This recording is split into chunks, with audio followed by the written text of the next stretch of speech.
So today I'm going to be talking about significant liquidity slash structure. I have already made a video about this a couple of months ago, but I've noticed I made a couple of mistakes in that video, and also it wasn't that detailed, so I'm going to make another one a bit more advanced. But anyways, a significant is that last low before an external structure is broken. So basically, it's basically over here within this leg a pullback happening, basically like this. A pullback before breaking this high, a pullback happened, then proceeds to break this external high like this. That's what you call a significant low. So again, basically a pullback happening before taking this high, it gave a pullback and then it broke this external high. That's what's significant. Then a high probability significant versus a low probability significant. A high probability significant is basically just a significant which is efficient to the left, and also it has an imbalance above it. So then market can go higher, takes the significant, and then it reverses from the imbalance. A low probability significant is basically just a significant without imbalance up here. So basically low, an external leg, and then you have a significant, but it doesn't have an imbalance or buffer for us to reverse from. And the second one is basically a significant that is, let's say, protected. It induced the previous low, so now market can't necessarily go up higher and take it because it's already protected. So it's probably just gonna react to something internal, takes maybe this efficiency, and then proceed to go lower. Next up. So in some cases you might have multiple significance. Your job is to find which one is higher probability, right?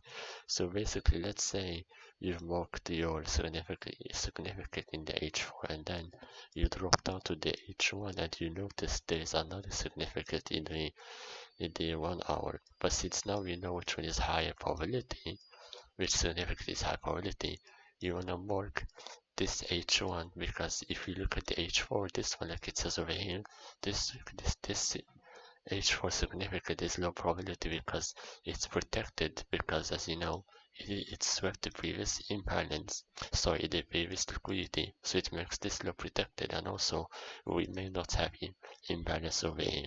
So that's why this H4 significant is low probability. So you wanna mark this H1 significant because it also gave, before breaking this high, it gave a pullback and then it broke it. So this one is higher probability because again, it has imbalance, as like we said over here. For high probability significant, you need imbalance, and imbalance, and it cannot be, let's say, protected. And as it says over here, you don't need to mark this as a significant because you have a better one over here in the H1. Here's an example, a short example. Let's say over here, these red dots are your externals, right? So let's say you mark the externals. In the H4, you see your significant, boom, you marked it. So you go to the H1, you notice there's another significant in the H1, this one. But as you know, this one is low probability because, as you can see, this low induced the previous low. So now this low is protected, so market isn't gonna re-induce it, and we may not have imbalance here. So market is just gonna take this liquidity, this significant, this H1 significant, and then as you can see, it took it, it reacted off something to the left, and then it took it, and then it just went higher. So here are some chart examples.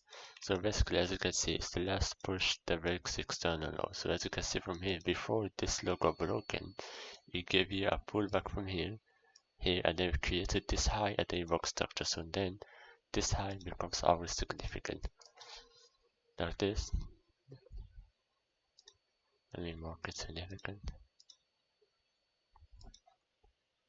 It became significant because again, before breaking this external low, it gave a pullback, created this high, and then it broke structure, and as you can see, market took it and it delivered lower. And then as right next to it, we have another example. These two lowers is our external leg. Before this low got broken, it gave a pullback from here, boom, and then it broke this external leg. So this becomes our significant, and then you want to mark it as significant liquidity, and then you can expect the market to take it before it delivers lower. Then we have another one over here. As you can see, external leg. Before this high got taken, it gave you a pullback from here. As you can see, before it broke this high, it gave a pullback from here, and then it expanded. And as you can see, after taking this external high, it came lower, it took the significant, and then it delivered higher. Like that. And this is high probability significant because again we have imbalance and also it's not protected or anything. Here are two more examples just for good measures. As you can see from here in the H4, if you look at this side, the H4 we mark our externals, and this high hasn't broken the previous high, so then this becomes an H4 external. And when you drop down to the H1 over here, you notice they have a better external, as you see from here. Before this high gets taken, remember this is the H4 external, has not taken it. Before this high got taken, in the H1 it gave a pullback, another pullback in the H1, and then broke highest. And since we know this H4 swept the previous liquidity, so then now this low becomes protected. This low, we're not expecting this low to get taken because we have a better significant on the H1, which is this significant. Then so we expect the market to take it and then react of the imbalance and then to go higher.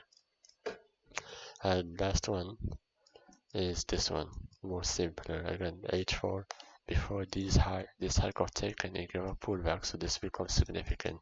And then another time, this is the externals. Before this broke it, it gave a pullback, and then it broke the external structure, so the market took it, and now we expect the market to take this high for a high probability trade. And also, as you can see, you also react off an imbalance from here.